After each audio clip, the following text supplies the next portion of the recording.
Boa noite, pessoal. Boa noite, Marcos Vinícius. Boa noite, doutora Maria Gabriela. Muito obrigada pela sua presença aqui com a gente hoje. Eu agradeço a todos vocês que vão aqui hoje entrar para assistir a nossa live. Meu nome é Janaína. Eu queria dizer para vocês que a gente vai ficar bem pertinho, o 26º Conversando no Micromeio, do 27º Conversando no Micromeio. Normalmente, o Conversando no Micromeio fica sempre na última semana do mês, mas como setembro foi um mês rico aí em congresso, em feiras, vários eventos, era provável que a gente não fizesse o de setembro. Mas a gente conseguiu aí ajustar a agenda, eu, Marcos Vinícius, o Gleidson, e também com os palestrantes, e os palestrantes, os convidados de outubro já estavam convidados, então a gente vai ficar aí com 2 semanas aí conversando de assuntos diversos, com participantes maravilhosos, assim, então acompanhe a gente na rede social, no canal, nosso canal do WhatsApp, que tem lá toda a programação dessas 2 semanas. Hoje a doutora Maria Gabriela está aqui com a gente, é um prazer enorme recebê-la. Eu estou muito feliz e estou muito feliz de começar essas 2 semanas aí com vocês, que é sempre muito bom trazer conhecimento. Marcos vai conversar aqui um pouco com a gente. Marcos. Boa noite a todo mundo, doutora Maria Gabriela, um prazer. Boa noite, Janaína, todo mundo que está online com a gente, todo mundo que vai estar depois vendo no YouTube, porque está nesse momento, 7h30 de uma segunda-feira, preso no engarrafamento. Então, para quem quiser, entra depois no YouTube, vai ter tradução lá simultânea em mais 5 línguas, com as legendas, sem problema para você passar isso para os seus amigos que estão fora do Brasil. Alguns recados, quem quiser o certificado dessa live, vai lá no Instagram, e manda para a gente seu nome e seu e-mail, que a gente vai mandar até semana que vem o seu certificado desta live com a doutora Maria Gabriela.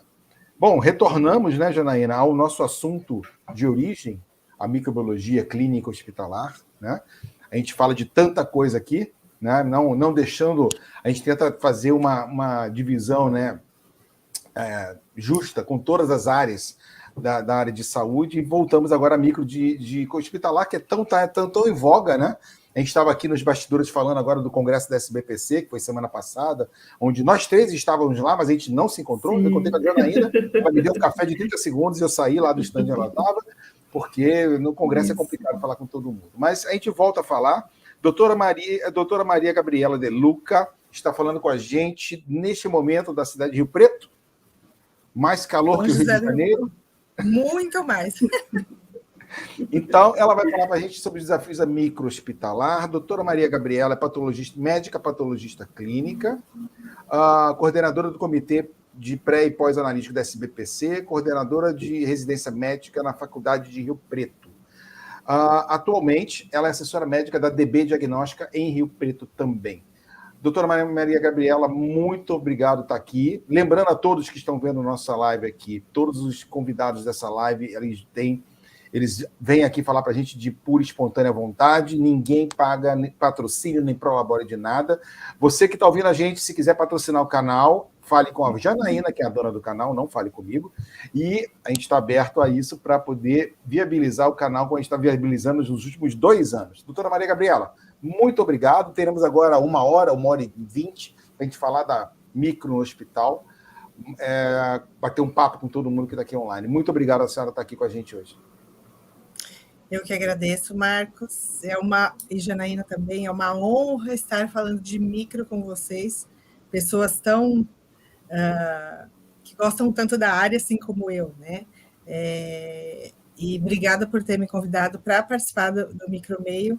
Eu sei que é um canal que chega até muitas pessoas, e a gente gosta de falar de micro, então estamos aqui para falar um pouquinho dos desafios, que já na microambulatorial não são fáceis, e na hospitalar a gente tem algumas outras coisas que acontecem que tornam a microbiologia hospitalar um pouquinho mais complicada. Então, as pessoas precisam, né, de sempre estar se atualizando. A gente sabe que cada vez mais a gente tem multiresistência, né, tem resistência, principalmente no hospital. Então, esse é um dos motivos para a gente tentar fazer a coisa o mais correta possível no hospital. E aí nós vamos começar. Posso começar falando já? Bom, eu preparei alguns slides aqui para mostrar para vocês e para mais ou menos direcionar a nossa conversa. Falei para a Janaína e para o Marcos que a qualquer momento vocês podem me interromper, porque eu acho que é muito mais rico conforme a gente vai conversando mesmo, do que parar e perguntar tudo no final, né? Então, eu sempre digo que o laboratório tem um propósito. E o propósito do laboratório, para que serve o laboratório, né? Eu falo, o que o laboratório produz? Produz informação. Só que a gente precisa da informação, que essa informação seja o mais verdadeira possível e que essa informação chegue da forma mais correta e mais rápida possível para o médico dar a conduta, né? Instituir uma terapia para que o paciente tenha um desfecho positivo. Então, laboratório nada mais é do que informação. Só que a gente tem que batalhar, principalmente no laboratório de micro, para que essa informação seja a mais correta e consistente possível, né? Senão a gente perde tempo e dinheiro.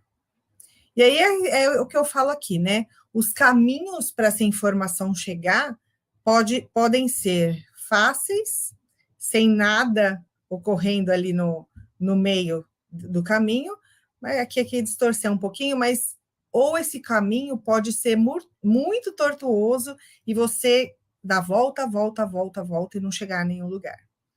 Então, a gente sabe que qualquer exame, né, tem as 3 etapas, pré-analítica, analítica e pós-analítica, e eu vou falar um pouquinho sobre isso agora, né? Esse é uma figura de um artigo do Lippe. Eu gosto muito, porque é tipo uma caricaturinha, né? Do médico, do paciente, do laboratório e do processo de coleta, né? Então, aqui a gente tem, lembrar que é brain to brain, né? Da cabeça do solicitante, que na maioria das vezes é o médico, e passa todas as etapas para chegar de novo na cabeça do solicitante, da cabeça de quem vai interpretar, que é na maioria das vezes, o médico. Então, a gente tem a fase pré-analítica, que consiste no médico, na solicitação médica. Eu vou falar médico aqui, gente, porque nós estamos falando de hospital, tá? Então, é o médico que vai fazer a solicitação, que vai indicar o exame. Aí a gente tem a fase pré-analítica, que é propriamente dita a coleta da amostra. Depois a gente tem a fase analítica, que é o processamento desse material biológico, e aqui inclui a parte de controle de qualidade, qualidade analítica, controle interno, controle externo. E depois vem o pós-analítico, que é a liberação do resultado, e a pós-analítica, que é a interpretação médica e a conduta. Então, vamos falar especificamente de um pouquinho, vou passar um apanhado geral do que é cada uma dessas fases na microbiologia hospitalar. Então, isso tudo é um quebra-cabeça, né? O que a gente vai falar aqui posso me tornar até repetitiva, mas são coisas que a gente precisa falar, não podemos guardar mais. E aposto que todo mundo sabe, né? A gente vem falando muito sobre tudo isso, principalmente sobre o maior desafio da microbiologia hospitalar, que é a fase pré-analítica. Isso acho que todo mundo concorda comigo, né? Então, primeiro de tudo, a gente tem a primeira peça do quebra-cabeça, é um exame bem indicado. É a primeira, né? Depois a coleta bem feita, um procedimento analítico bem padronizado, que a gente sabe que hoje a microbiologia é um pouco mais trabalhosa e precisa de pessoas que realmente estudem e saibam o que está fazendo, porque a gente até pode ter uma microbiologia automatizada, mas o manual nunca vai substituir. A gente tem que saber interpretar aquilo que o equipamento está falando, né? E muitas vezes o equipamento está falando alguma coisa que não é condizente com a realidade. Depois, na fase do resultado, a gente precisa respeitar as normas e, principalmente, o turnaround time, que para o hospital tem que ser rápido. Então, pensar nisso. Importantíssimo é a integração com o serviço de comissão de infecção hospitalar. Importantíssimo. A CCH tem que estar dentro do laboratório. Isso é uma briga minha, né? Isso tudo faz parte tanto da micro quanto da infectologia. Mas, doutora, eu acho que mudou bastante, não mudou? A gente está sempre perguntando aqui na live da gente, e a gente sempre vê, tipo assim, mudou muito. Hoje, raramente você acha um lugar que, tipo, olha, a CCH não fala comigo. Não. Hoje em dia é muito acho mais. Que muito. Mas a gente está falando. Isso parte, assim, é dos dois lados, eu falo, né? O laboratório de micro tem que estar aberto, fornecer as informações que a CCH precisa, e a CCH também tem que estar aberta a participar do laboratório, né? Então, essa troca é importantíssima para ambos os lados, na verdade, e no final para o paciente. E além da CCH, o corpo clínico, né? E com isso tudo, com todas essas peças aqui, a última seria o sucesso na indicação do tratamento.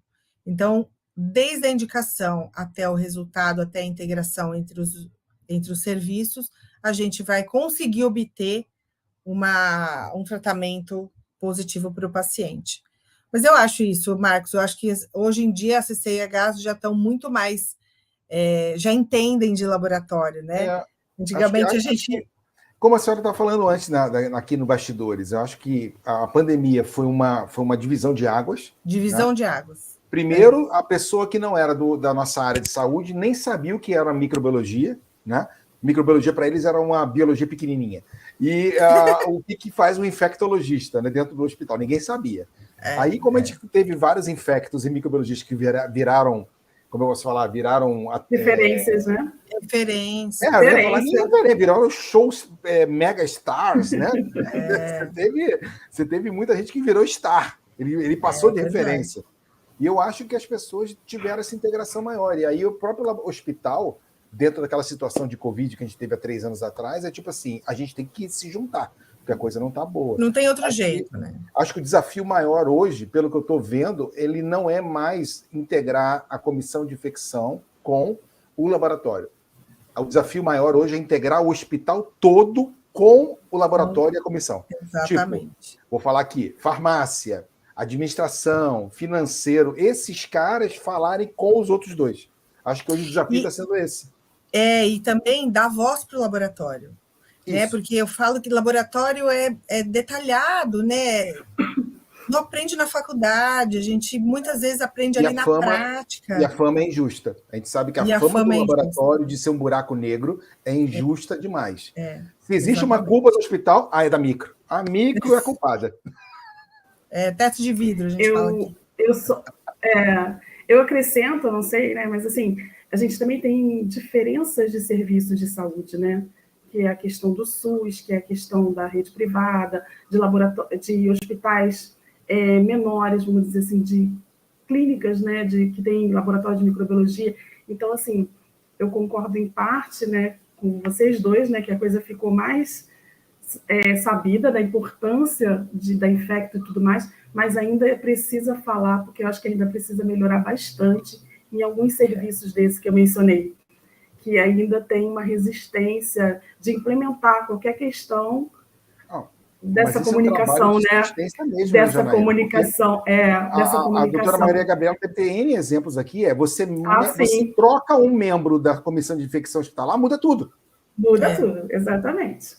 Né? Você está anos trabalhando com um médico, com uma enfermeira. Mudou, e aí uma pessoa nova, às vezes ela se abre, vamos integrar, ou então, tipo assim, não fala comigo, não entra no meu espaço. Aí, começa do zero. Exatamente, E é ruim, né? Porque não é, tem que ter. Não tem como de separar, segregar. Não tem como mais segregar. Tem que ter essa integração, tem que conversar. O infecto tem que ir no laboratório, assim como qualquer médico. Eu falo que o laboratório é aberto para todo mundo. Se os médicos fossem mais ao laboratório, eles iriam entender mais e não iam pôr tanto a culpa, né, no laboratório. Então, quando a gente faz essa divulgação do nosso trabalho, vamos dizer, né, levar o conhecimento microbiológico para todas as pessoas e falar disso, e falar das nossas dificuldades também, é muito bom, porque não é culpa de ninguém, né? Eu acho que é falta de conhecimento mesmo. Sim, então, quanto mais a gente fala, mais a gente chega nas pessoas e aí vamos ficando conhecido e os procedimentos mais conhecidos. E tudo. O próprio trabalho que a senhora faz hoje de assessora médica, que é a interligação do laboratório com o corpo médico, isso é uma coisa bem legal. Né? Se eu pegar, né, eu estou nessa área há 26 anos, 27 anos. Se você pegasse no passado, né, você tinha a micro, com toda a fama de ruim que a micro tem, né? Desde o meio de cultura que cheira mal, até a bactéria que cheira mal, ou o exame que demora. Por que demora tanto tempo para liberar, né? 5, 7 dias. Eles não sabem por quê. E antigamente era o biólogo ou o farmacêutico falando com o médico. E às vezes você sabe que a integração não é muito legal. E aí, hoje em dia, existe a função que a senhora está também fazendo hoje na DB, né, que já existia, que existe em outros laboratórios grandes, que é o assessor médico, ou seja, um médico patologista vendo o laboratório, fazendo interlocução com os outros médicos. Acho que isso é super. E é o que os hospitais também estão fazendo, né? Isso, é super. Então, além do DP, eu faço isso no UltraX, eu faço isso no hospital de base. Então, essa integração é que precisa acontecer. Para você não então, ter ruído na comunicação. Acho que o ruído na comunicação ainda é grande em alguns momentos. Infelizmente, eu falo que a gente está no ano 2023 e tem gente que ainda não sabe que uma bactéria demora 24 horas para crescer. Mas a gente vai lá e fala que é assim. E que algumas demoram ainda mais ainda, né? Tem umas que demoram 45, 60 dias. Os micobactérios, que aí fala, como assim? Cada uma tem seu tempo. Ué, a gente não demora 18 para ficar adulto? 18 anos? Bom, vamos lá. Então, voltando aqui, só para a gente pegar o fio da meada, voltar no fio da meada aqui, eu vou falar um pouquinho do pré-analítico. Começando pela indicação do exame. Estamos no hospital e quem indica o exame, na maioria das vezes, continua sendo o médico, né? Então, esse médico depende de muita coisa para ele indicar um exame. Depende do raciocínio que ele tem, depende da faculdade que ele fez, do próprio conhecimento, né? Do conhecimento que ele vem adquirindo na sua vida profissional, depende do contato que ele tem com o laboratório também. Se aquele exame está disponível no laboratório que ele está pedindo, né? Então, a gente fala muito disso hoje em dia. O médico tem que indicar o exame certo para o paciente certo, no lugar certo, no momento certo, na quantidade certa, né? Se tudo isso tiver acontecendo, tenho certeza que vai ser um exame bem indicado. E depois tem a qualidade do pedido, né? Tem hospitais ainda que usam pedido manuscrito. Vou mostrar aqui para vocês um pedidinho. E aí eu acredito. Hoje em dia você tem isso. Hoje em dia você pega isso, hoje em dia tem, um pedido, você fala assim, pelo amor de Deus. Sim, grandes centros. Olha aqui. Isso aqui, esse da caneta BIC aqui, é um grande centro. É um pedido de um SUAB de vigilância. Olha o tamanho do pedido. E aí você pode pedir tanto imagem como laboratório, como outros.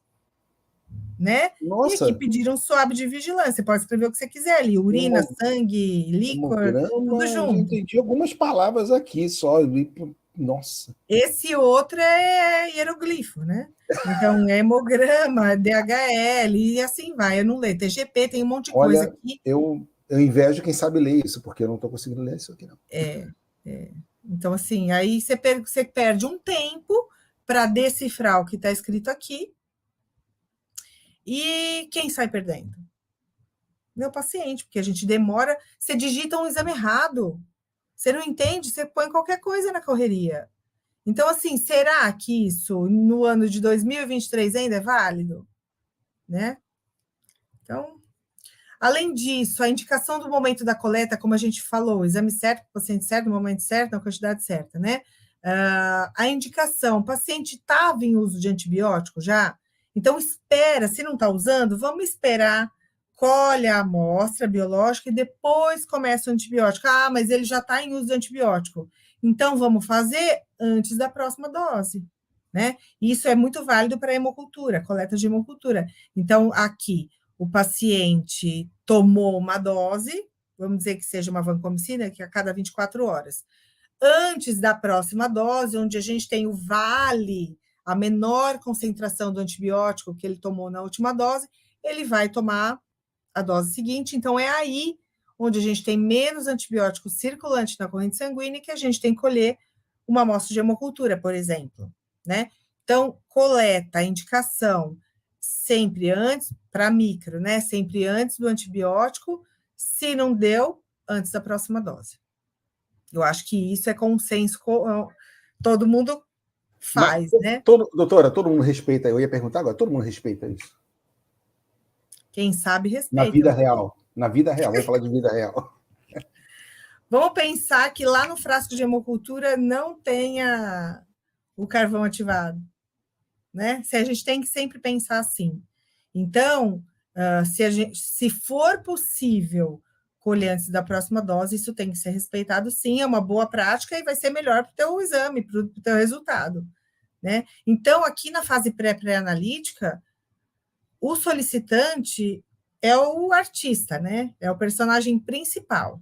Então, o solicitante, o médico, tem que saber o que ele está fazendo. E nós temos que empoderar esse cara e falar que a responsabilidade é dele. Não é só pedir um exame lá no papel. Não é assim. Né? Falando um pouquinho do pré-analítico. Gente, alguém tem alguma pergunta até aqui? Não, só um comentário. Pede um exame, aí é uma hemocultura, aí deu positivo e você liga para o médico para avisar. Ele fala assim, mas por que você está me falando isso? Ainda você acontece, pediu para quê, gente. Né? Ainda acontece. Ainda acontece. É. Então, é difícil, né? Bom, o pré-analítico, vamos falar um pouquinho da coleta agora do material biológico, né?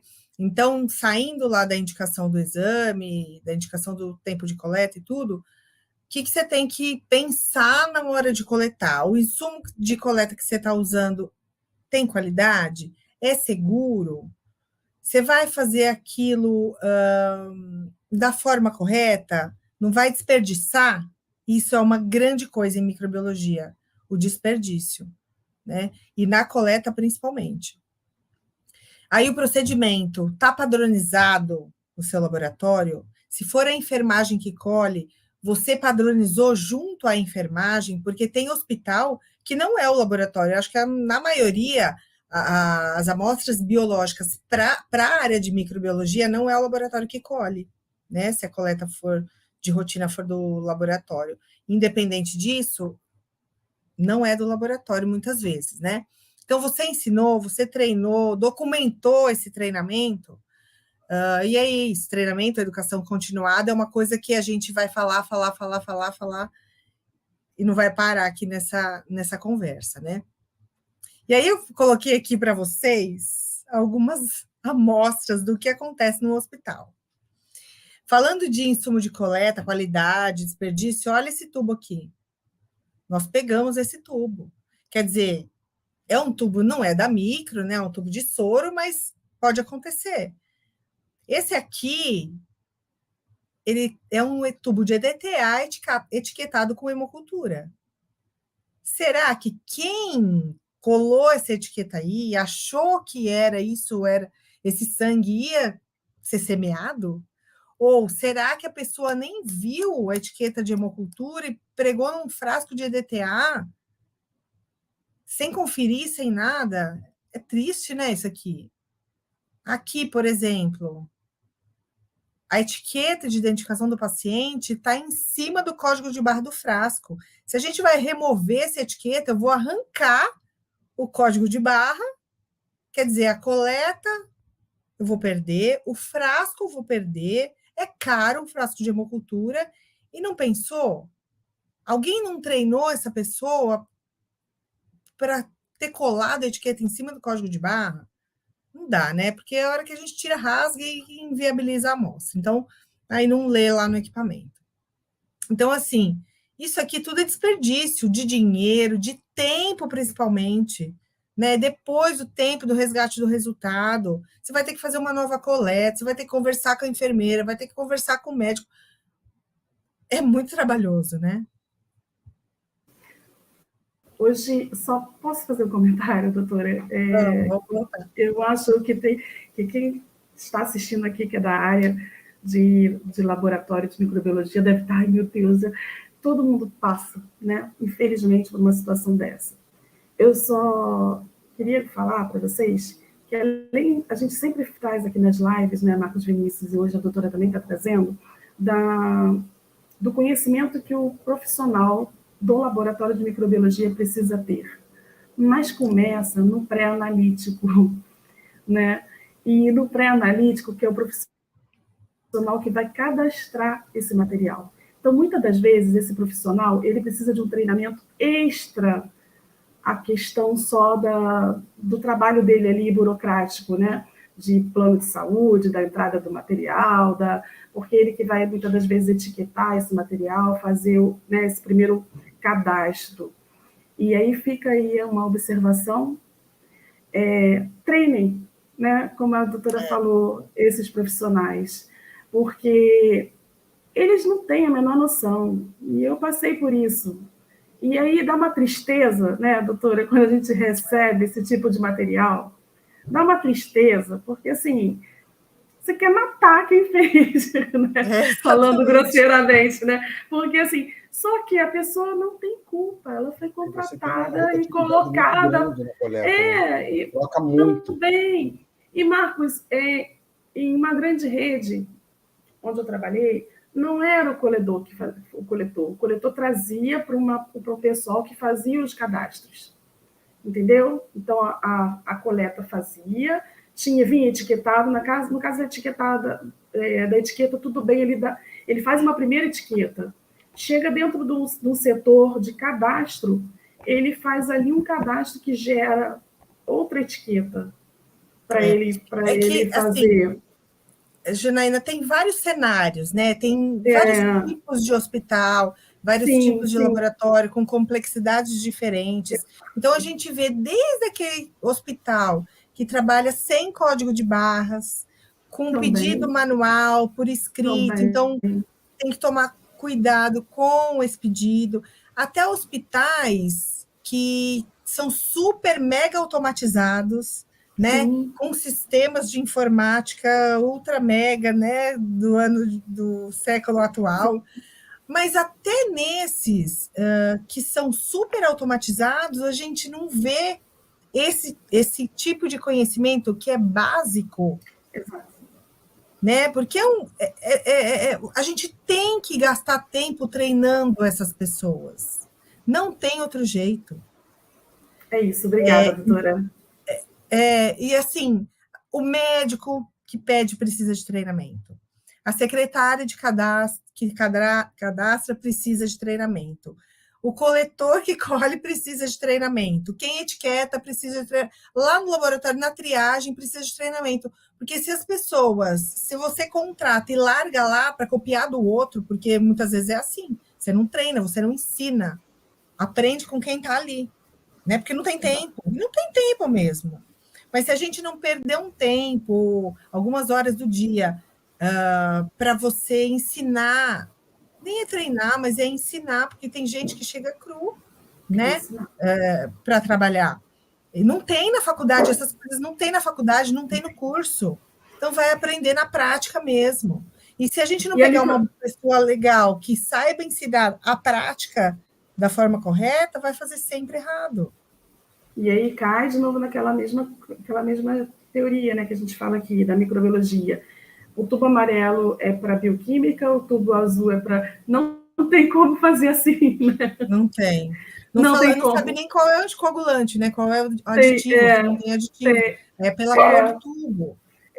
Na micro tem as variáveis inúmeras, né, doutora? Mas muito obrigada, doutora, por reforçar. Muito Muito obrigada. Então, é isso sim. Então, desde lá do pedido, a gente tem que estar consciente que é desde aquela fase que a gente pode ter o erro, ou que pode atrasar o resultado no final, né? Então, essas figurinhas aqui, só para ilustrar mesmo o que pode acontecer. É claro que existem amostras e existem exames que são muito corretos desde o início até o final, né? Mas a gente mostra o que é mais absurdo, mais diferente, mais desafiador, para que não aconteça, né?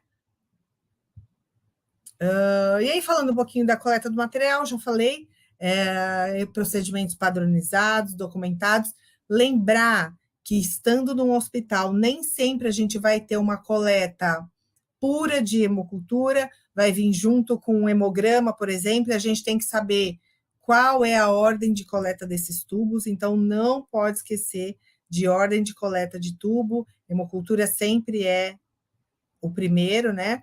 E aí depois vem os outros tubos de citrato, seco, heparina e tudo mais. E sempre procedimentos padronizados, documentados em POP, só que assim, não adianta só ter procedimento documentado lá, POP documentado. Eu tenho que ler com o pessoal esse POP, treinar com o pessoal esse POP, mostrar o que está escrito lá. Porque não adianta eu fazer o POP para mim, né? A gente sabe como colhe, ou a gente... às vezes, quem faz o POP nem viu se aquele POP que ele escreveu lá, aquele procedimento dá certo. Então, tem que sempre fazer junto com alguém que faz o procedimento para ver se isso que lá acontece da melhor forma, né? Lembrar também, na microbiologia, independente do material biológico, a pessoa que vai colher sempre tem que ter em mente que ele pode estar levando um colonizante para dentro da amostra. Então, não importa se é aspirado traqueal, hemocultura, urina, a não ser que seja um órgão que seja estéril, né? Como o rim, por exemplo. Mas a uretra é contaminada, colonizada, a pele é colonizada com, por exemplo, aqui a pele da axila é 10 elevado a nona, quer dizer, não sei nem como fazer esse número aqui, é um monte de 9 zeros. A pele, um quadradinho, eu falo sempre esse exemplo aqui, para quando eu dou aula de hemocultura. A pele, em 1 centímetro cúbico, quer dizer, em 1 centímetro, né, de pele, ao cubo, né, um quadradinho de pele, a gente tem 1000 organismos. Então, será que eu fiz uma asepsia legal dessa pele para colher uma hemocultura? Qual é a sua positividade de contaminante de hemocultura? Isso está sendo colhido corretamente? Tem o POP lá certinho, está multiplicado esse POP, todo mundo sabe que está escrito no POP, todo mundo está fazendo de acordo com o POP? Né? Então, são coisas que a gente se pergunta e muitas vezes a gente tem que medir mesmo, fazer auditoria, se está fazendo conforme o POP. Então, assim, tivemos aspirado traqueal, vou mostrar para vocês umas fotos que eu tenho de aspirado. Aspirado traqueal é um material super colonizado, né? Se o paciente está lá entubado, a boca é colonizada, a traqueia é colonizada, o tubo é colonizado, o aparelho, né, o respirador é colonizado. Então, assim, qual o sentido da gente pedir um aspirado traqueal? Tudo isso a gente tem que pensar. Então, sempre tem que lembrar que cada órgão, cada estrutura que a gente está lá colhendo material biológico, a gente pode estar levando não o agente infeccioso, mas um agente contaminante para dentro do frasco, e aí eu vou ter um resultado falso positivo, ou um resultado falso mesmo, né? E aí eu falo de novo, treinamento, educação continuada, multiplicação, né? E medir esses treinamentos, porque não adianta só treinar, a pessoa está olhando para o céu, nem às vezes a aula que a gente está dando nem está sendo assimilada, né? Então tem que medir isso aqui que você está fazendo sempre. Falando do médico agora que coleta, né, isso aqui, eu falo que laboratório, a gente tem caráter educativo, a gente tem que educar os médicos, os enfermeiros, porque somos nós que estudamos e que nós que sabemos qual que é a complicação de um exame, né? Qual que é o resultado, se aquele resultado é real, a metodologia depende do que para dar certo. Então, nós temos um caráter educativo mesmo. Então, por exemplo, aquela coleta de líquor, eu vou mandar num frasco só? Não posso mandar para fazer microbiologia e para fazer celularidade, por exemplo, é melhor que eu encaminhe em 2 frascos, se eu conseguir colher uma quantidade de líquor apropriada, né, para dividir esse material. Então, 2 em 3 frascos vai ser melhor, porque eu não vou contaminar esse material.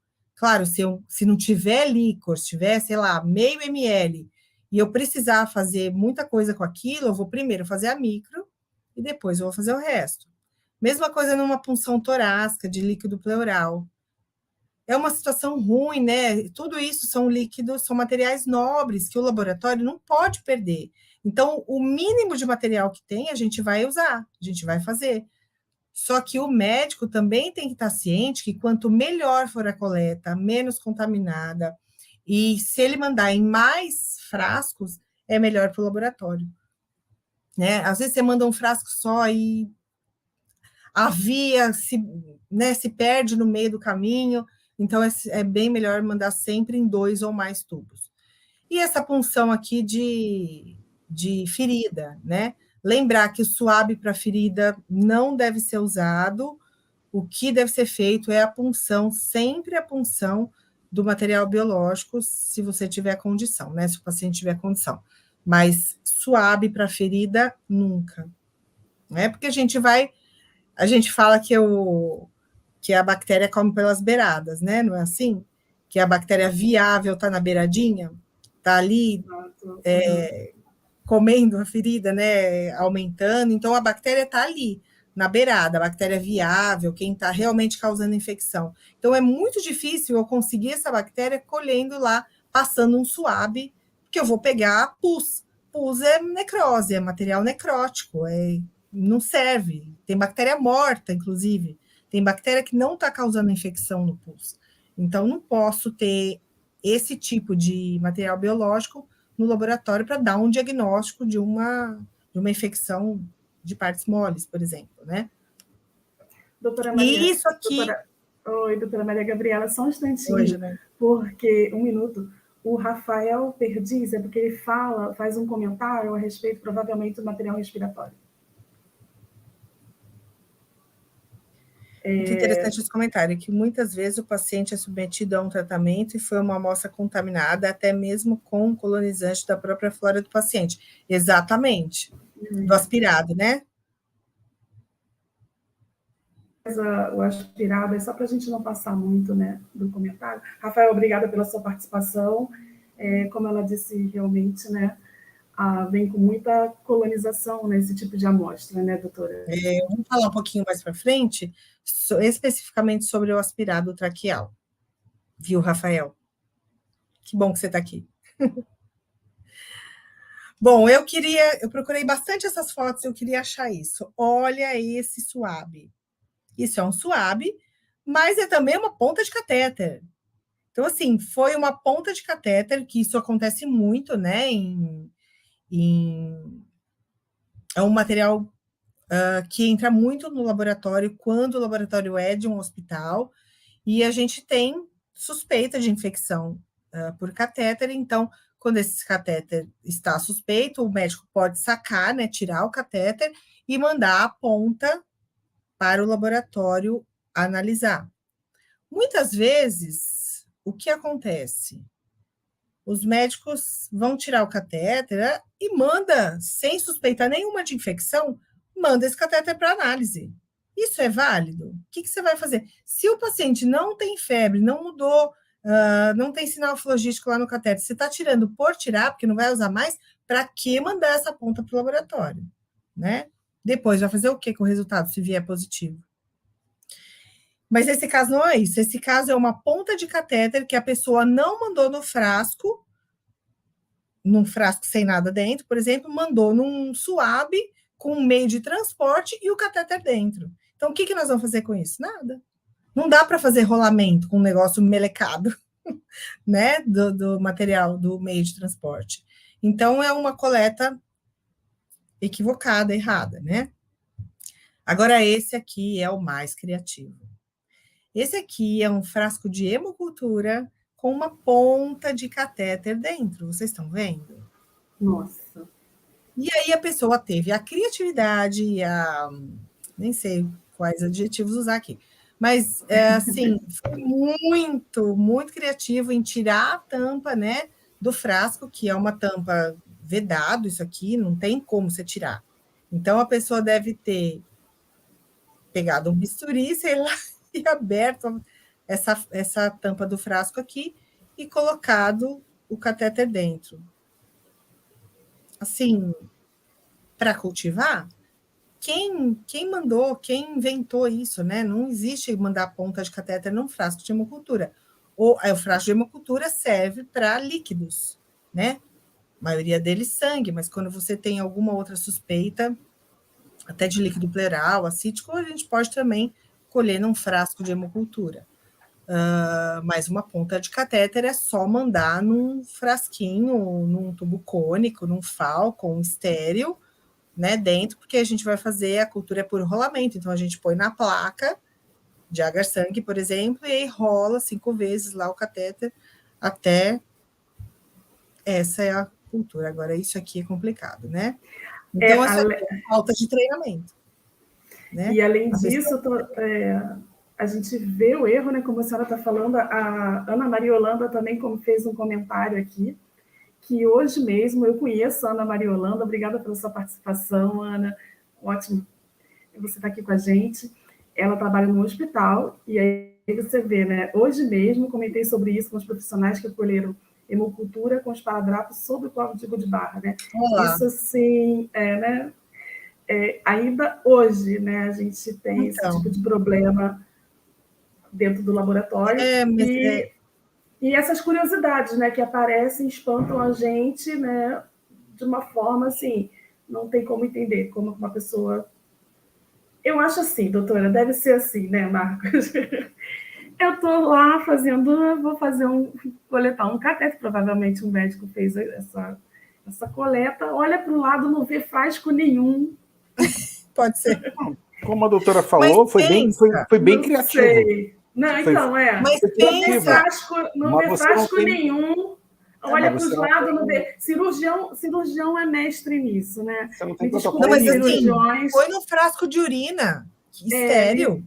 Então, não achou, doutora. Porque assim, os cirurgiões...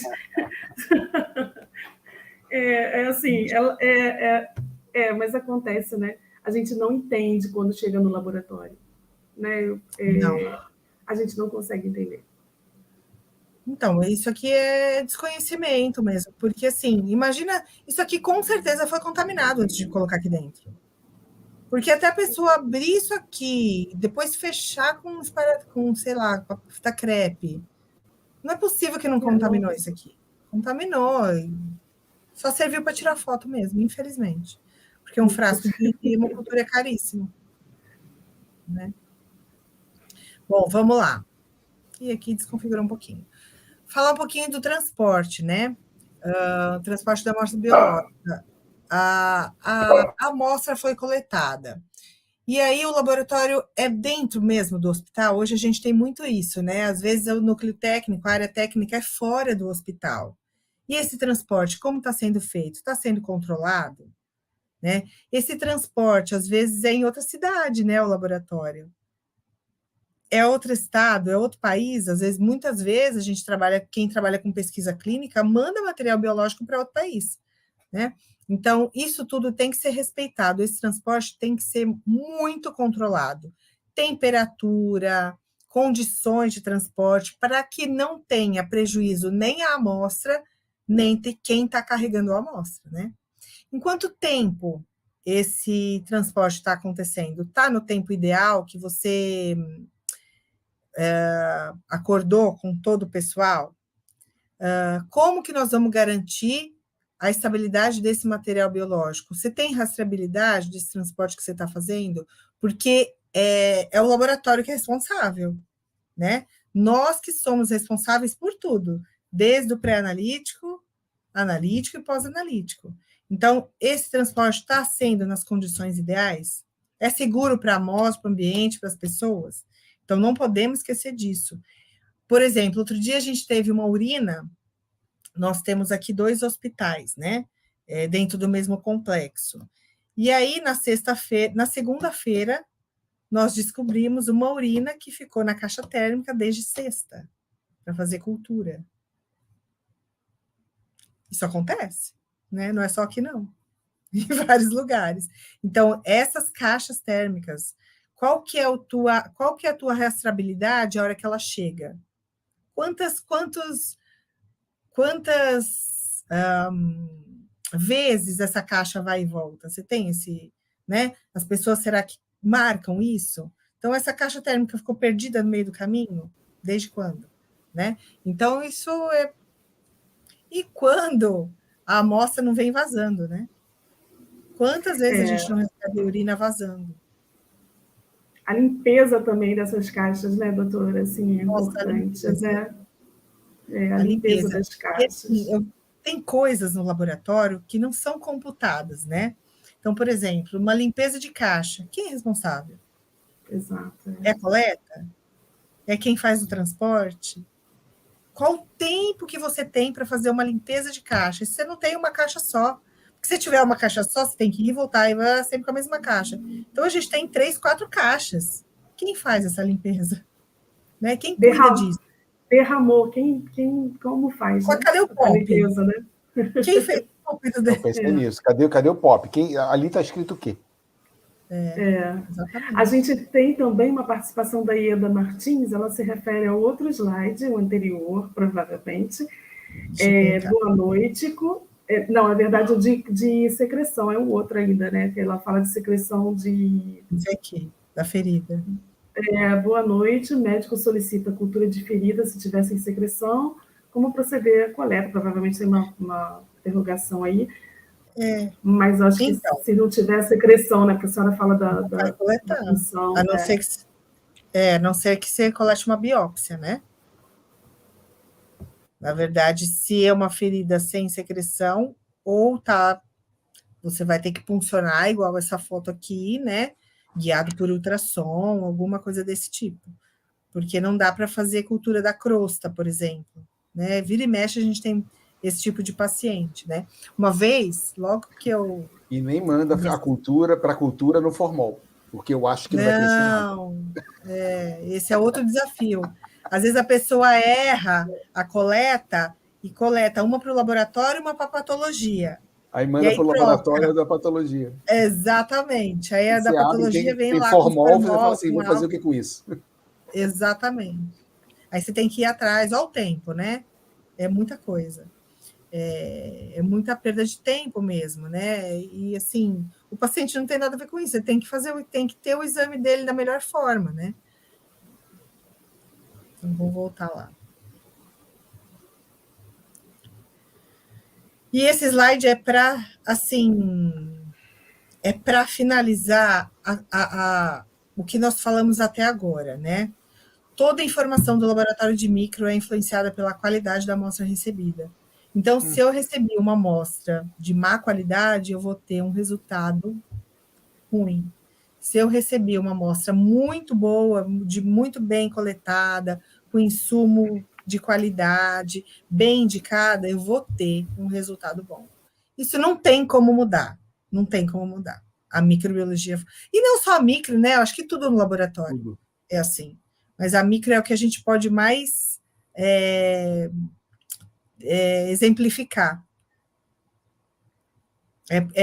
Eu falo que é diretamente proporcional. A amostra e o resultado. E lá no laboratório, aqui dentro, né, agora, o que a gente faz? Então, a gente recebe a amostra numa triagem, em qualquer laboratório é assim, né? E aí nós temos que conferir esse material biológico, conferir a etiqueta, ver se realmente lá no frasquinho tem o que a etiqueta está falando, tanto faz, se é uma etiqueta escrita à mão, se é uma etiqueta com código de barra, né? E nós temos que ter também muito bem estabelecidos, principalmente na microbiologia, os critérios de rejeição da amostra. Porque, por exemplo, se eu vou fazer uma cultura, aí o médico pediu bacterioscopia, cultura para bactéria, cultura para anaeróbio, cultura para fungo, pesquisa de fungo, pesquisa de micobactéria com meio ml, muitas vezes eu não consigo, né? Então, se vier a amostra vazando, como a gente já comentou, não vou conseguir. Se vier um frasco de hemocultura com uma ponta de catéter dentro, eu vou rejeitar. Então, tudo isso a gente tem que ter no laboratório, principalmente de hospital, que muitas vezes não é o próprio laboratório que colhe, sim a enfermagem, a gente tem que ter muito bem estabelecido e com muita parceria, né? Porque a enfermagem é um grande... Ao mesmo tempo que é aliado, pode ser que não seja também, né? Então, eles precisam de treinamento.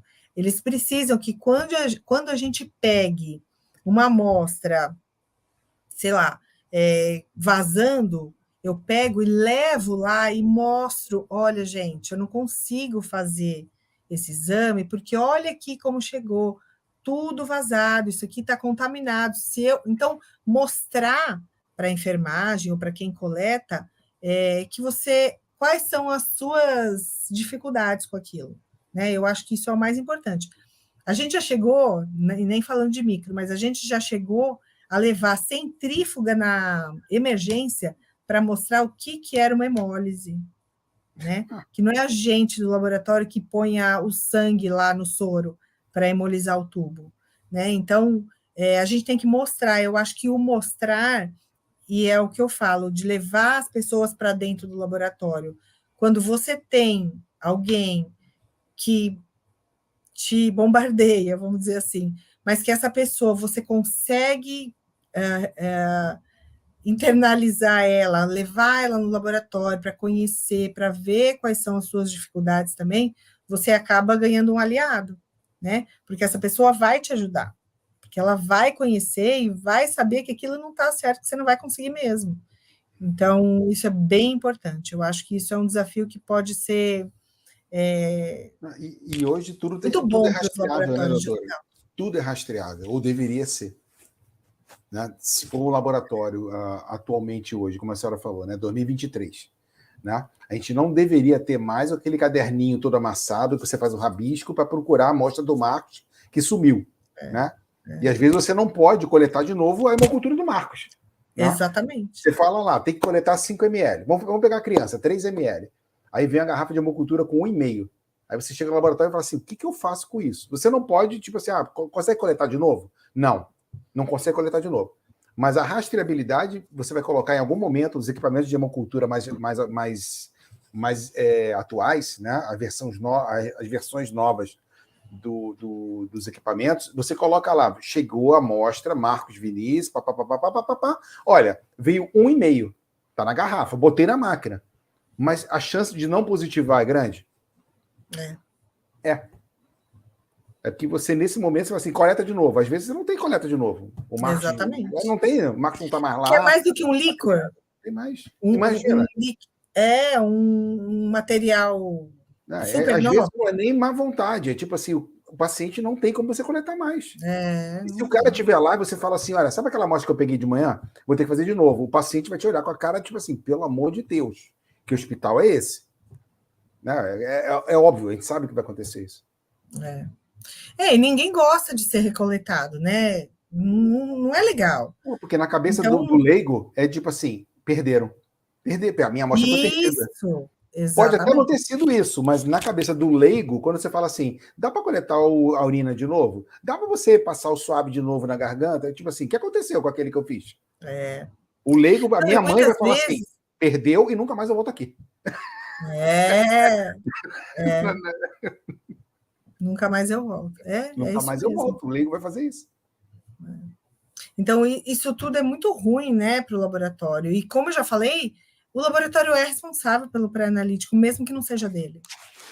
Então, ele tem que ensinar, ele tem que mostrar, ele tem que treinar.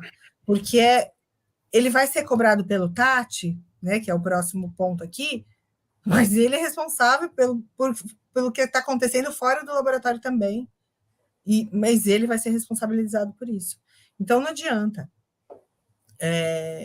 Nós temos a parcela e nós que temos que ensinar as pessoas mesmo.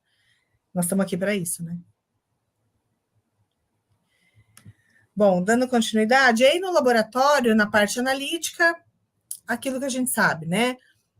Procedimento, não importa se o procedimento é manual, se é totalmente automatizado, se a gente tem que usar insumo de qualidade, nossos procedimentos devem ser padronizados, a gente tem que fazer controle de qualidade interno, externo,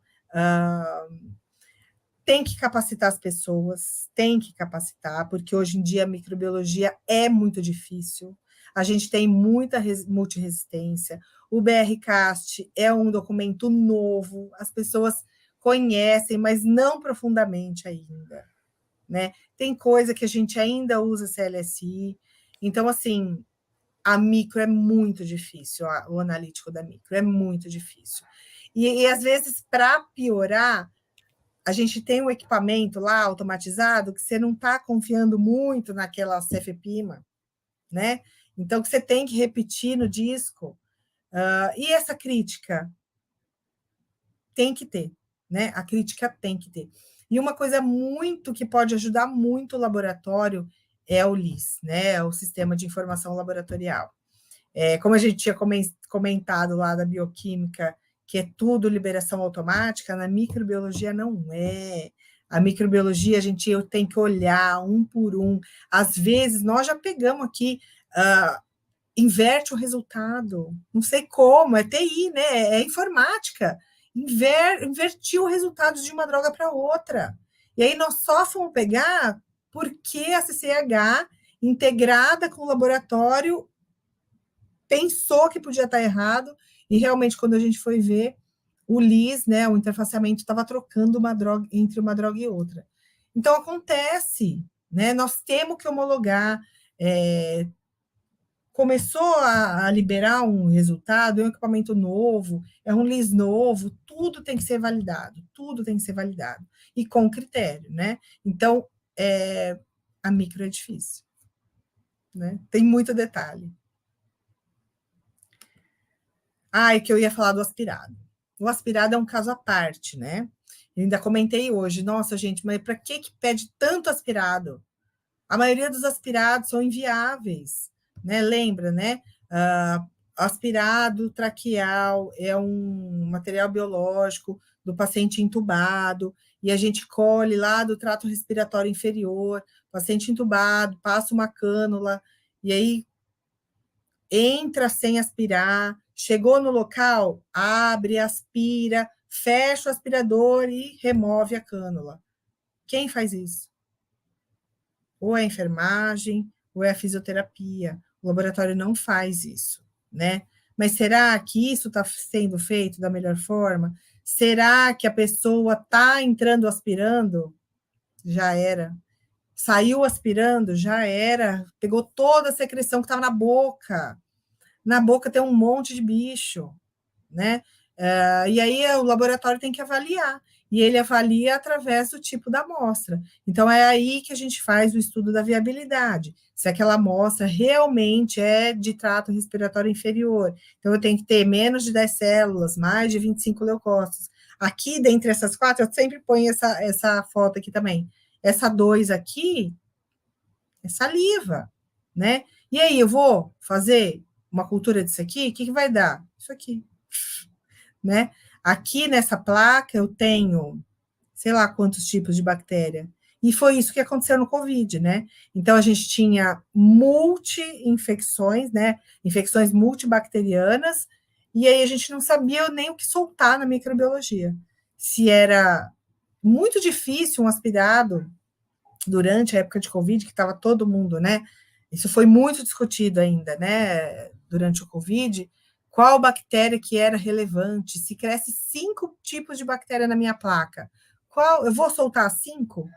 Vou soltar 3? Será que isso é relevante, as outras 2? Então, a gente herdou isso, né, do Covid. E vira e mexe, nós temos placas assim de aspirado. Então, será que aquele aspirado foi bem indicado? O paciente, sei lá, estava entubado, mudou o tipo de secreção, fez febre, de secreção respiratória, tá? Fez febre, aí sim eu colho um aspirado. Mas não precisa eu colher um aspirado um dia sim, um dia não.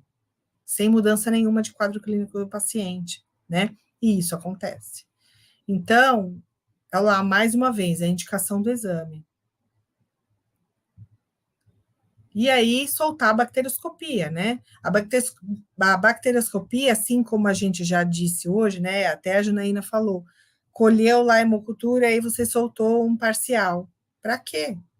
Como que tem médico hoje que não sabe o que é um parcial de hemocultura, né? Mas a gente tem que soltar e tem que avisar. Será que aquele antibiótico que o paciente está tomando é realmente para cocos gram-positivos? Ou é para um bacilo gram-negativo? Então, é por isso que a gente solta e nós somos obrigados, né? É boa prática. Se o frasco de hemocultura positivar, a gente relatar o que está vendo na lâmina, né? Qual a bacterioscopia. E aí, isso também faz um pouquinho de parte do pós-analítico, né? Então, no pós-analítico, nós temos que nos preocupar muito com o TAT. Então, isso é prejudicado muitas vezes pelo tipo de amostra, isso é prejudicado quando a gente tem 2, 3 tipos de bactéria no mesmo crescimento, que aí eu tenho que repicar, né? Que eu tenho que segregar, separar aquelas bactérias para fazer os antibiogramas certinho. Então, a interpretação daquela placa, eu tenho que fazer daquela placa, daquele teste de sensibilidade, segundo as normas vigentes. O LIS é uma coisa que ajuda muito a gente na microbiologia, ou atrapalha, né? Mas espero que ajude para vocês também, porque ele é feito para trabalhar por nós, né? Então, a gente tem que organizar as coisas no LIS para que isso aconteça. Então, a gente tem que perder tempo também para organizar o sistema de informática da micro como se deve. Porque senão você vai, a cada coisa que você soltar, você vai ter que voltar e refazer e não dá certo assim. Então, a comunicação de resultados críticos também faz parte do pós-analítico e é muito importante na microbiologia, tanto na liberação de um parcial, quanto na liberação de um agente multiresistente e de um mega resistente, né, que tem também. Então, isso é bem importante, e principalmente a integração com a CCH, que ajuda bastante também. Então, mais uma vez, para os funcionários, para os colaboradores, treinamento, educação continuada. A gente faz muito aqui discussão de caso, né? Isso é muito importante, levar para os colaboradores da microbiologia o desfecho de um paciente, de uma cultura que ele fez, isso é bem importante também. E medir isso, né? A gente tem sempre que medir. A participação da CCH, a gente já disse muitas vezes, é um desafio para alguns lugares, para outros já está bem estabelecido, mas se a CCH participar do laboratório e o laboratório participar da CCH é muito bom, né, para a instituição, para o paciente, para as condutas, isso é muito legal. Além da CCH, a integração com o corpo clínico também, né, tem que ter, porque nem sempre você, por exemplo, a ortopedia é uma especialidade que exige muito do laboratório, para partes moles, para osteomielite, né, para osso. Outro dia mesmo, a gente recebeu uma bandeja de uma, eu não sei o que você acha que era fratura exposta, era muito osso, tipo, eram 10 frascos de osso do mesmo local para a gente fazer cultura. E aí, o que você faz com aquilo? Junta tudo num só? Você não sabe o que veio de onde, né? Faz cada um ao preço que se paga para fazer tudo isso separadamente. Então, será que aquilo é relevante para o médico? Saber que é do maléolo lateral, sei lá, né? Então, isso tudo tem que ser conversado com o corpo clínico. Então, fazer reunião com a ortopedia é uma coisa que a gente faz, né? Então, ortopedia é bem difícil, mas a gente tem que ensinar também como que é o melhor, para depois eles terem o resultado mais fidedigno possível, porque às vezes ele vai fazer uma infiltração de antibiótico no local e não no outro, né? Então, isso é importante também. E isso tudo para gerar condutas seguras, né? Porque depende do laboratório, né, gente? Quem disser que isso aí não depende do laboratório está mentindo, porque depende do laboratório. É isso que eu tinha para falar de slide, mas a gente pode conversar muito mais ainda. Pois é, que eu ia dizer assim, como assim terminou? Nem como parece assim? Que a gente está 1 hora já. Como assim? Passou 1 hora, passou rápido. Vamos ver se tem alguma pergunta aqui, né? Não. Que a gente sempre dá. A gente sempre. Quem quiser fazer alguma pergunta ainda dá tempo, a gente vai dar aqui uns 10 minutinhos finais, ou 5, mas assim, faz a pergunta aqui rapidinho para a gente, para ela dar tempo dela responder. Eu quero agradecer, na verdade. Eu que agradeço. E dizer que eu fiz uma imersão o tempo um pouquinho passado, foi muito gostoso. A gente se depara com esses problemas no dia a dia da microbiologia, desde que a gente começa. E é sempre, a gente faz o treinamento e demora um pouco, de novo, né, doutora? Aí o treinamento tem que vir de novo. É educação continuada mesmo, né? A gente tem que falar muitas vezes. Os procedimentos mudam. Não adianta você pegar um livro, né? Outro dia o pessoal estava me encarnando aqui, que era o dia do microbiologista, né? Foi semana passada, eu acho. Foi dia 17 de setembro, alguma coisa assim. Aí eu tirei uma foto, a Jana me encarnou. Eu tirei uma foto do Otto Bier, que eu comprei no sebo. O livro é de 1949. É uma versão, a segunda versão do Otto Bier. Aí me chamaram de velho, que eu usei na faculdade e tal. Eu falei assim, aquilo ali é legal, porque é interessante você olhar o que lá se fazia em 1949, em microimuno, e o que você faz hoje na microimuno. Ou seja, a gente está falando de 80 anos atrás. Não é uma imunodifusão radial, lembra? Não, e não é 80 anos, assim, para o timeline, né? Do timeline do homem, 80 anos não é nada. Não é mudou nada. Tudo. Né? Muito Aí eu lembro rápido. de novo, o PCR foi inventado em 1984, se eu não me engano. Olha onde é que nós estamos com o PCR até hoje. Né? Então, o procedimento muda. Então, por isso que o microbiologista, ou seja, o pessoal da área de saúde, né? Até porque a doutora Maria Gabriela ela falou de muitas coisas aqui, né? Então, a gente falou PKPD. Isso sempre foi um calcanhar de Aquiles para um monte de gente. Você fala de PKPD. Eu e a Jana, a gente está procurando alguém para falar aqui de PKPD, especificamente disso. Porque é um assunto que volta e meia na rodinha, você fala PKPD e fala assim, isso aí é legal, hein? Relembrar tudo da faculdade. Sim, até porque tem muita gente que viu na faculdade, em um período da faculdade, que não prestou atenção, e muita gente que não viu isso na faculdade. E que hoje, no dia a dia, para você entender como é feita uma terapêutica do paciente, por que eu vou escolher a droga A, B, C e D, por que eu vou ser intravenosa, intramuscular, comprimido, isso tudo tem estudo, não é da cabeça do médico, né? Acho que isso é bem legal. E é assim, hoje a microbiologia no hospital é muito diversificada, além de tudo. Sim. Porque você tem o paciente que veio da comunidade, você tem o paciente que está lá internado há 30 dias, você tem o paciente que saiu também, e tem o outro lado, né? Tem o paciente que foi internado e teve alta, e você vai fazer o exame dele no ambulatório, só que no dia seguinte. Então, você trata como ambulatorial, mas não é, ele é internado. E o cara, hoje você tem um monte de assintomático com bactéria muito resistente, que o cara não tem sintoma nenhum, e o cara está na comunidade. Ele não está internado, ele está em casa normal. A nossa primeira KPC foi uma paciente ambulatorial. Você está com cistite? Não. Você está com infecção urinária? Não. Está sentindo pardego no baixo? Não. Aí você vai lá, o cara está com KPC. Então... Eu tenho pergunta. Eu sempre tenho perguntas. Eu tenho duas, na verdade. Eu queria que a senhora mencionasse, eu fiquei muito curiosa para esse treinamento com os ortopedistas, porque realmente é um desafio o material da ortopedia, né? E qual é o aconselhamento que vocês fazem na coleta do material e como vira esse material para vocês receberem? Como é que vocês recebem esse material da ortopedia e os materiais com suspeita de anaeróbio?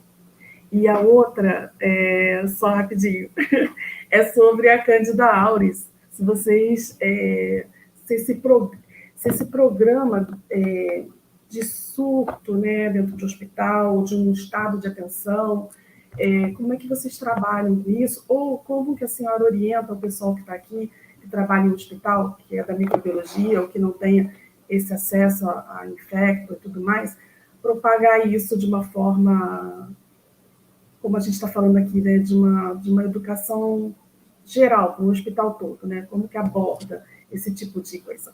Aí queria só que a senhora fizesse esses comentários. Em relação à ortopedia, a gente se reúne, não é todo mês, mas eu tenho aulas com eles sobre coleta. Então, eu vou guardando fotos das coisas que eles fazem que não são adequadas, corretas, né? vamos dizer assim, adequadas, e aí a gente mostra para eles. Mas tem muita coisa que a gente faz em tempo real. Então, por exemplo, o dia que chegou aqueles 10 frascos de osso que, né, era um intraoperatório, claro, é o osso intraoperatório. A hora você não tem como falar, mas ficou lá, né? E aí o pessoal manda e a gente tocou um por um, infelizmente, né? Porque você não sabe, então você faz um por um. Pensa, são 10 placas, 10 BHIs, 10 placas, né? Tudo mais. Então é um gasto exorbitante. Mas no dia seguinte, a primeira coisa que eu fiz foi ligar e conversar com o ortopedista. Só que aí ele me falou, não precisava ser assim, podia ser feito porque não tinha razão de ser um por um mesmo. Para a gente é indiferente o local. Então, para que você me manda 10 tudo em cada frasco? Né? Então, isso aí a gente tem que conversar, e eu acho que tem que ser como a gente faz com a enfermagem, né? Em pontos focais, e identificou o problema, vai lá e conversa. Muitas vezes não dá, porque às vezes é cirurgia, mas aí no dia seguinte você faz e orienta. Ferida, a mesma coisa. Aqui a gente tem um grupo de ferida, então fica mais fácil de conversar com a enfermagem e tudo. Mas eu acho que essas reuniões com especialidades é muito produtiva.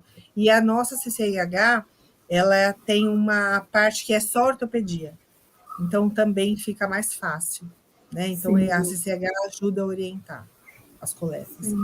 Em relação à Cândida auris, é complicado, porque pelo menos aqui não chegou ainda, que a gente saiba, né? Mas a gente está sempre pensando que isso pode, e vai chegar, né? Um dia vai, acho que não tem muito jeito. Então, eu tenho as fotos das Cândidas auris, né? Das primeiras, e a gente fez aula com CCH também. Então, quando a gente tem uma suspeita, a gente faz alguns procedimentos analíticos mesmo, né, para ver cor e tal, e o meio no cromogênico, e encaminha para o laboratório central, né, de referência. Então, aí a CCH já é informada, já isola o paciente e não tem, só tira do isolamento mesmo quando vem e volta o resultado da Cândida não auris, né? A gente tem tido muita hemolônia aqui, que é uma suspeita de auris, né? Mas então tá todo mundo em alerta aqui. Sim. Em todo lugar, né?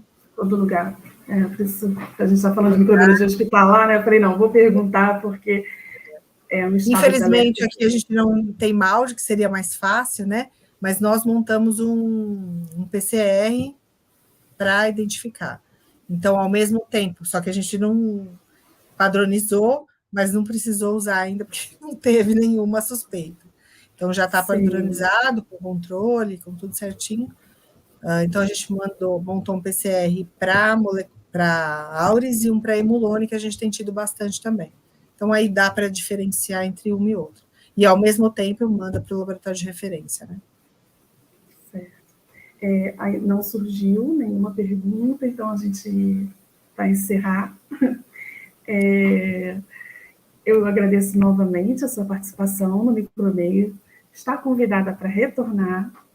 Depois a gente conversa aí, uma nova data.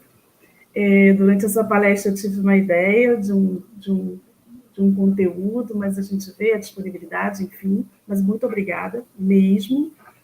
E pessoal que está aqui com a gente, que participou, que deu boa noite, que mandou mensagem, pessoal que não deu boa noite, mas está aqui com a gente até agora, muito obrigada. Como eu falei no início, nós vamos ter aí 2 semanas de conhecimento de microbiologia, com diversos assuntos. Eu passei lá no Instagram, coloquei a agenda de todos os palestrantes e o conteúdo, né, das palestras, os temas das palestras, então acompanhem e aproveitem que conhecimento é fonte inesgotável. E na microbiologia é primordial, como a doutora Maria Gabriela trouxe aqui para a gente hoje, o quanto é importante a gente se atualizar. E o mais, é gratuito. E mais um detalhe, o palestrante tem o seu tempo dedicado aqui para vocês. Né? A doutora Maria Gabriela preparou uma aula, ela veio aqui trazer conhecimento, no momento do tempo dela, ela parou para pensar o que ia falar para vocês e veio aqui para passar esse conhecimento. Então, aproveitem o conteúdo do Micromeio.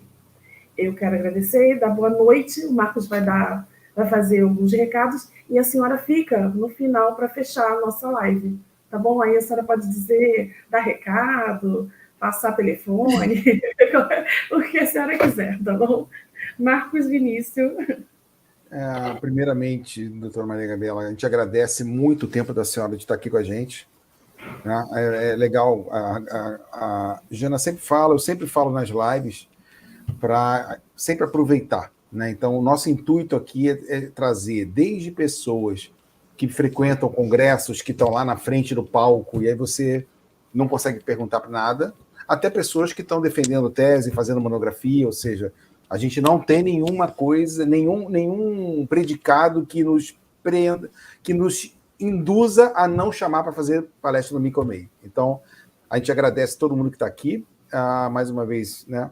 Igual que a Janina falou, conhecimento nunca é demais. Né? Então, o que a doutora Maria Gabriela falou é super interessante. Para algumas pessoas pode falar, mas ela está falando básico. Só que a gente tem problema no básico. Né? Então, enquanto a gente está falando, como ela falou, ela queria ter uma auditófilo, enquanto a gente fala de comprar uma Ferrari, um Porsche para o laboratório, às vezes a Ferrari, o Porsche, ela atola na rua de lama, porque você não tem asfalto para botar o Porsche. E aí, lá no final, a culpa é do Malditoff, a culpa é do Vai, a culpa é do Fênix. Essa automação não presta. Só que, na verdade, a tua coleta foi feita errada. Então, começa tudo do zero. Né? Então, essa é a realidade da gente na microbiologia. Isso não é novidade nos últimos anos e ainda há muito tempo vai ter isso. Então, a micro é o lugar onde a pessoa que vai fazer micro, a gente fala sempre para o pessoal que está aqui, sempre tem estudante. E aí eu falo, você escolheu microbiologia para a tua vida, você vai estudar o resto da vida. Não tem jeito. Não existe você ficar no status quo 50 anos fazendo a mesma coisa. Né? Você tem que sempre estudar. A gente agradece todo mundo. São 10:50 da noite da segunda-feira, 1h20 aqui, foi bem legal. Quem quiser o certificado, falando de novo, quem quiser o certificado dessa palestra, é só entrar lá no Instagram, colocar o nome e o e-mail que a gente vai mandar até semana que vem. Ok? Está aqui já, o nosso diretor já colocou aqui embaixo na apresentação. Doutora Maria Gabriela, muito obrigado para a senhora estar aqui de novo e a gente fecha com a senhora dando aí a boa noite para todo mundo e a mensagem final. Muito obrigado. Obrigada, Marcos. Obrigada, Janaína. Eu acho que você tocou num assunto bem importante em relação à Ferrari, né? Não adianta nada a gente ter uma Ferrari se a gente não faz o básico que eu comentei aqui, né? Porque eu acho que o que a gente tem na mão, a gente tem que usar, né? Então, muitas vezes a gente tem um laboratório de micro muito organizado, né? Com coletas ótimas, bem feitas e pré-analítico bem enquadrado, né? Como deve ser mesmo pré-analítico, e não precisa do molde, né? E não precisa de uma biologia molecular. Uhum. Então, eu acho que a gente tem que trabalhar primeiro com o que a gente tem, e fazer perfeito o que a gente consegue fazer, para depois pleitear uma tecnologia mais avançada, né? Isso eu acho muito importante e é imprescindível mesmo, pensar assim, né? E a automação sempre vem porque é evolução mesmo, né? A tecnologia está aí e a gente não pode negar. Então, sempre é bom, claro, ter os melhores equipamentos, mas a gente tem que ter as melhores pessoas também. É isso né? aí. De nada se faz no laboratório sem as pessoas. Nada, uma vez até briguei aqui. Só apertar botão, quem vai apertar? Nossa. Né? Eu preciso da pessoa para apertar. Não aperta sozinho. Então, assim, as pessoas, eu falo que o laboratório é um tripé. Pessoas, informática e água. Se não tiver água, também a gente não faz nada.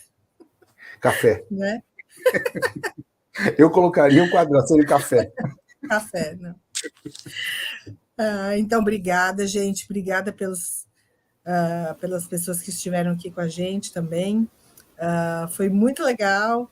Eu falei coisas assim básicas, mas que a gente precisa, né? Tá sempre lembrando e falando. Eu acho que isso é muito importante. Espero que vocês me convidem mais uma vez. Já está convidada. Já está convidada. Eu já fiz a convite, já tem até tema já. Já tem até tema já, se for de acordo, claro. Se for de acordo com o tema, claro. Tá. Obrigada, gente, então, mais uma vez, e boa semana para todo mundo. Espero encontrá-los em breve. Né? Obrigado. Amanhã tem mais. Com certeza. Quem está aí, amanhã, 7h30, mais uma palestra de alto nível aqui no Micromeio. Boa noite a todos. Então. Boa noite. Até amanhã, pessoal. Boa noite, doutora Maria Gabriela. Mais uma vez, obrigada, Marcos Vinícius. Tchau, obrigada. Tchau, gente. Tchau, dona Guimar, Rafael, dona Maria Holanda, Ieda, Luciana, todo mundo que mandou aqui, o Milton Gonzaga. Boa noite para vocês. Boa noite. Tchau, gente. Tchau. Tchau, tchau.